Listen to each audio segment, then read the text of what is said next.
To those who are interested, we are doing another video.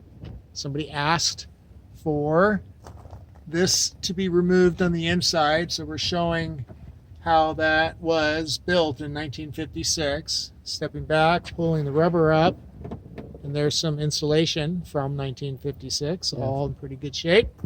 And then one more thing we wanted to show in a video were these two areas that were repaired. This occurred when I installed, it never had a mirror from the factory, and I found this vintage custom mirror, two-joiner.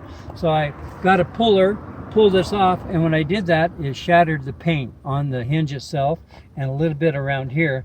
So I put the mirror on, sanded this, and primed it, but there's no filler.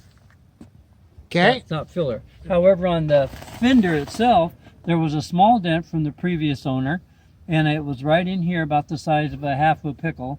And I filled that dent and primed the area around it, and then it has a little scratch here that's not major, that just needs buffed out, but I haven't got to it because I knew I'd do the whole fender after it was spotted in. Yep. And other than that, this thing's a cherry.